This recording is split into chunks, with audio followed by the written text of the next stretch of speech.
ಅದೇ ನ್ಯೂಸ್ನ ಸಮಸ್ತ ವೀಕ್ಷಕರಿಗೂ ಸ್ವಾಗತ. ನಾನು ಸತೀಶ್ ಪವಾರ್. ಚನ್ನಗಿರಿಯ ತಾಲೂಕು ಆಡಳಿತ, ಪುರಸಭೆ ಸೇರಿದಂತೆ ಇತರ ಇಲಾಖೆಗಳ ವತಿಯಿಂದ ಇವತ್ತು ಚನ್ನಗಿರಿ ಪಟ್ಟಣದಲ್ಲಿ ಒಂದು ಅಡಿಕೆ ಸಿಲಿಂಡರ್ಗಳನ್ನು ಹೋಟೆಲ್ಗಳು ಮತ್ತು ಬೀದಿ ಬದಿ ಹೋಟೆಲ್ಗಳಲ್ಲಿ ಬಳಕೆ ಮಾಡ್ತಿರೋದನ್ನು ದಾಳಿ ನಡೆಸಿ ತಹಶೀಲ್ದಾರ್ ನಾಗರಾಜ್ ಹಾಗೆಯೇ ದಾವಣಗೆರೆ ಹೊನ್ನಾಳಿ ವಿಭಾಗದ ಉಪವಿಭಾಗಾಧಿಕಾರಿ ಚನ್ನಪ್ಪನವರ ನೇತೃತ್ವದಲ್ಲಿ ದಾಳಿ ನಡೆಸಲಾಯಿತು. ಈ ದಾಳಿಯಲ್ಲಿ ಸಾಕಷ್ಟು ಸಿಲಿಂಡರ್ಗಳನ್ನು ವಶಕ್ಕೆ ಪಡೆದಿದ್ದಾರೆ. ಹಾಗೆಯೇ ಬೀದಿ ಬದಿ ಅಂಗಡಿಗಳಲ್ಲಿ ಮತ್ತು ಹೋಟೆಲ್ಗಳಲ್ಲಿ ಕಮರ್ಷಿಯಲ್ ಸಿಲಿಂಡರ್ಗಳನ್ನು ಬಳಕೆ ಮಾಡಿ ಹಾಗೆಯೇ ಡೊಮೆಸ್ಟಿಕ್ ಸಿಲಿಂಡರ್ಗಳನ್ನು ಯಾವುದೇ ರೀತಿ ಬಳಕೆ ಮಾಡಬಾರ್ದು. ಬಳಕೆ ಮಾಡಿದಲ್ಲಿ ಅಂತಹ ಸಿಲಿಂಡರ್ಗಳನ್ನು ವಶಕ್ಕೆ ಪಡೆದು ಪ್ರಕರಣವನ್ನು ದಾಖಲಿಸಿಕೊಳ್ಳಲಾಗುವುದು ಅಂತ ಸಹ ಎನ್ ಜಿ ನಾಗರಾಜ್ ಅವರು ಮಾಧ್ಯಮದೊಂದಿಗೆ ತಿಳಿಸಿದ್ದಾರೆ.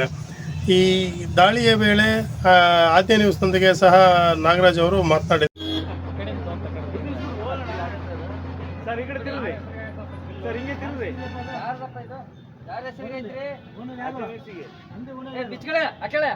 ಅವನೇ ಕೇಳ್ತೀಯ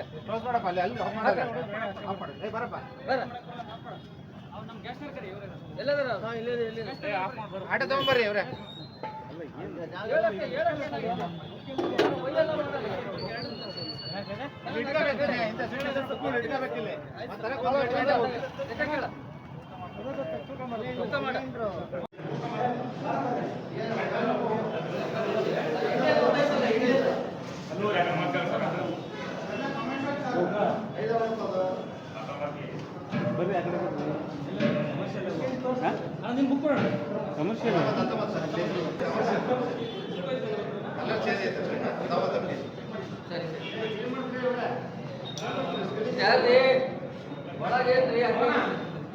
ಬರ್ರಿ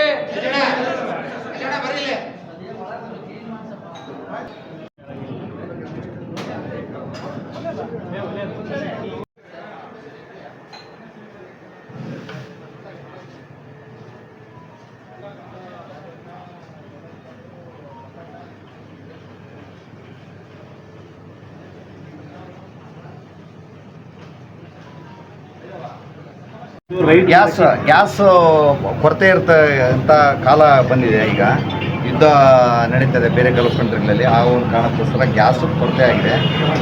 ಆ ಒಂದು ನಿಟ್ಟಿನಲ್ಲಿ ನಮ್ಮಲ್ಲಿ ಏನು ಮಾಡಬೇಕು, ಕಮರ್ಷಿಯಲ್ ಇದ್ದರೂ ಕಮರ್ಷಿಯಲ್ ಗ್ಯಾಸ್ ಸಿಲಿಂಡರ್ನ ಉಪಯೋಗಿಸಬೇಕು. ಮನೆಯವರು ಮಾತ್ರ ಡೊಮೆಸ್ಟಿಕ್ ಸಿಲಿಂಡರ್ ಉಪಯೋಗಿಸಬೇಕು ಅಂತ ನಮ್ಮ ಕಾನೂನಿದೆ. ಆದರೆ ಇವ್ರೇನು ಮಾಡ್ತಾರೆ, ಕಮರ್ಷಿಯಲ್ನವರು ಸಹಿತ ಡೊಮೆಸ್ಟಿಕ್ ಗ್ಯಾಸನ್ನು ಉಪಯೋಗಿಸ್ತಕ್ಕಂಥ ಪ್ರಕರಣಗಳು ನಮಗೆ ಕೇಳಿಬಂದಿದೆ. ಸಾರ್ವಜನಿಕರ ದೂರು ಬಂದಿದ್ದರಿಂದ ಇವತ್ತು ನಾವು ರೈಡ್ ಮಾಡಿ ಯಾವ್ಯಾವುದು ಡೊಮೆಸ್ಟಿಕ್ ಗ್ಯಾಸ್ ಸಿಲಿಂಡರ್ನ ಕಮರ್ಷಿಯಲಿಗೆ ಉಪಯೋಗಿಸ್ತಿದ್ದಾರೆ ಅಂತೇಳಿ ಎಲ್ಲ ನಾವು ಸೀಜ್ ಮಾಡ್ತಿದ್ದೀವಿ. ಸೀಜ್ ಮಾಡಿ ನಾವು ಅದ್ಮೇಲೆ ಒಂದು ಕೇಸನ್ನು ಹಾಕಂತ ಒಂದು ಕೆಲಸನ ಇವತ್ತು ಮಾಡ್ತಿದ್ದೀವಿ. ಸರ್, ಒಟ್ಟು ಎಷ್ಟು ಸಿಲಿಂಡರ್ಗಳನ್ನು ಸೀಜ್ ಮಾಡ್ತಿದ್ದೀವಿ. ಈ ಒಂದು ಮೆಸೇಜ್ ಎಲ್ಲರಿಗೂ ಹೋಗ್ಬೇಕು, ಯಾರು ಸಹಿತ ಕಮರ್ಷಿಯಲ್ ಗ್ಯಾಸನ್ನು ಸಿಲಿಂಡರ್ನ ಉಪಯೋಗಿಸ್ಬಾರ್ದು ಅನ್ನೋದು ನಮ್ಮ ಉದ್ದೇಶ ಆಗಿದೆ. ಆ ನಿಟ್ಟಿನಲ್ಲಿ ಎಲ್ಲರೂ ಸಾರ್ವಜನಿಕರು ಸಹಕರಿಸಬೇಕು. ಎಲ್ಲ ಅಂಗಡಿ ಮುಂಗಟ್ಟಿನವರು, ಕಮರ್ಷಿಯಲ್ ಇರ್ತಕ್ಕಂಥವರೆಲ್ಲ ಸಹಕರಿಸ್ಬೇಕು ಅಂತ ಈ ಮೂಲಕ ಕೇಳ್ಕೊಳ್ತೀವಿ. ಅಡುಗೆ ಏನಿಲ್ಲ ಪ್ರಾಬ್ಲಮ್ ಆಗಿ ಏನು ಕರೆಕ್ಟಾಗಿ ಬರ್ತಾಯಿತ್ತು. ಅಡುಗೆ ಏನಿಲ್ಲ, ನಾವು ಎಷ್ಟು 24 ಒಂದ್ಸರಿ 30 ದಿವಸಕ್ಕೊಂದ್ಸರಿ ಕೊಡ್ತೀವಿ. ನಗರ ಪ್ರದೇಶದಲ್ಲಿ ಇಷ್ಟು 45 ದಿವಸ, ನಗರ ಪ್ರದೇಶದಲ್ಲಿ ಗ್ರಾಮದಲ್ಲಿ 31 ದಿವಸಕ್ಕೆ ನಾವು ಸಿಲಿಂಡರ್ನ ಕೊಡೋಂಥ ಕೆಲಸ ಮಾಡ್ತಿದ್ದೀವಿ. ಈಗ ಏನಾಗಿದೆ, ಇಷ್ಟು ದಿವಸ ಕರೆಕ್ಟಾಗಿ ನಡೀತಿದೆ. ಈಗ ದೂರ ಬಂದ ಹಿನ್ನೆಲೆಯಲ್ಲಿ ನಾವು ರೈಡ್ ಮಾಡ್ತಕ್ಕಂಥ ಈ ಬ್ಲ್ಯಾಕ್ ಸೇಲ್ ನಾವು ಪರಿಶೀಲನೆ ಮಾಡ್ತೀವಿ. ಈಗ ಪರಿಶೀಲನೆ ಮಾಡಿ ನಾವು ಕ್ರಮ ವ್ಯವಸ್ಥೆ ಮಾಡಿದ್ದಾರೆ. ಈಗ ಎಲ್ರಿಗೂ ನಮಸ್ಕಾರ. ತಾವು ಭಾಳ ನಮ್ಮ ಉಪವಿಭಾಗಾಧಿಕಾರಿಗಳನ್ನ ಭಾಳ ಪ್ರಶ್ನೆಯನ್ನು ಕೇಳಿದ್ರಿ. ಇದುವರೆಗೂ ಕೂಡ ತಾವು ಕೇಳಿದ್ರಿ 2 ತಿಂಗಳಿಂದ ಇಲ್ಲದ್ದು ಇವತ್ತು ಯಾಕೆ ಏಕಾಏಕಿ ದಾಳಿ ಮಾಡಿದ್ದೀರಿ ಅಂತ ನಿಮ್ಮ ಪ್ರಶ್ನೆ.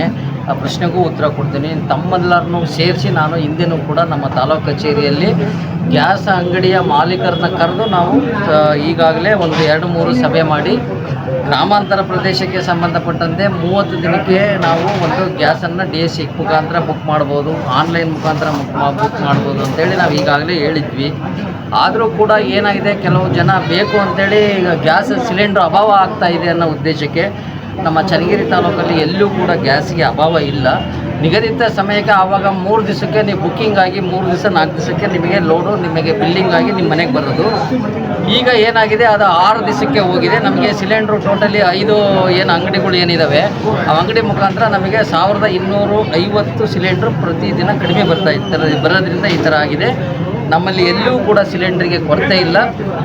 ನಾವು ಚನ್ನಗಿರಿ ತಾಲೂಕಲ್ಲಿ ಏನಾಗಿದೆ ಅಂದರೆ ರೋಡಲ್ಲೇ ಇಟ್ಟು ಈಗ ಬೇರೆ ಬೇರೆ ಥರ ಅವರು ಕಮರ್ಷಿಯಲ್ನ ಯೂಸ್ ಮಾಡೋ ಅಂಥ ಜಾಗದಲ್ಲಿ ಡೊಮೆಸ್ಟಿಕ್ ಯೂಸ್ ಮಾಡಿ ಇದು ಸಾರ್ವಜನಿಕರಿಗೆ ಏನಾಗ್ತಾ ಇದೆ ಅಂದರೆ ಸಿಲಿಂಡ್ರು ಅಂಗಡಿಯರಿಗೆ ಗೂಡಂಗಡಿಯರಿಗೆ ಸಿಗ್ತಾ ಇದೆ, ಹೋಟ್ಲರಿಗೆ ಸಿಗ್ತಾ ಇದೆ, ಸಾರ್ವಜನಿಕರಿಗೆ ಅವ್ರಿಗೆ ಬಳಸೋಕ್ಕೆ ನಮಗೆ ಸಿಲಿಂಡರ್ ಸಿಗ್ತಾ ಇಲ್ಲ ಅಂದಾಗ ನಮಗೂ ಕೂಡ ಒಂದು ಸ್ವಲ್ಪ ಎಲ್ಲೋ ಒಳಕು ಉಂಟಾಗುತ್ತೆ. ಹಾಗಾಗಿ ನಾವು ಇವತ್ತು ಈ ನಮ್ಮ ಚನ್ನಗಿರಿಯ ನಗರ ವ್ಯಾಪ್ತಿಗೆ ಸಂಬಂಧಪಟ್ಟಂತೆ ಎಲ್ಲ ಅಂಗಡಿ ಮುಂಗಟ್ಟುಗಳಿಗೂ ಇವತ್ತು ನಾವು ಎಲ್ಲ ಎಷ್ಟು ಸಿಗ್ತವೋ ಅಷ್ಟು ಸಿಲಿಂಡ್ರನ್ನ ಡೊಮೆಸ್ಟಿಕ್ ಇರೋವಂಥ ಸಿಲಿಂಡ್ರನ್ನ ಕಮರ್ಷಿಯಲ್ ನಾವು ಮುಟ್ಟಲ್ಲ. ಕಮರ್ಷಿಯಲ್ ನಾವು ತಗೊಂಡ್ರೆ ಅವನಿಗೆ ಬಿಲ್ಲಿಂಗ್ ಇರುತ್ತೆ. ಕಮರ್ಷಿಯಲ್ ನಾವು ಕೂಡ ನಮಗೆ 1,000 ಬರುವಂಥ ರಿಕ್ವೈರ್ಮೆಂಟಲ್ಲಿ ಕೇವಲ 300 ಬರ್ತಾಯಿದೆ. ಡೈಲಿ ಯಾರು ಕಮರ್ಷಿಯಲ್ ತಗೊಂತಾರೆ ಅವರಿಗೆ ಮೊದಲನೇ ಆದ್ಯತೆಯನ್ನು ಕೂಡ ಕೊಟ್ಟಿದ್ದೀವಿ. ಹಾಗಾಗಿ ಇವತ್ತು ನಾವು ರೈಡನ್ನು ನಾವು ಪ್ರಾರಂಭ ಮಾಡಿದ್ದೀವಿ. ಈಗ ಬಸ್ ಸ್ಟ್ಯಾಂಡಿಂದ ಮಾಡ್ತಾ ಇದೀವಿ. ಮುಂದೆ ನಾವು ಬೇರೆ ಬೇರೆ ಕಡೆ ಇವತ್ತಿಗೆ ಲಾಸ್ಟು, ಇನ್ನು ಮುಂದೆ ಯಾವ ಥರ ಯಾವಾಗ ಮಾಡ್ತೀವಿ ಓಕೆ, ಧನ್ಯವಾದ.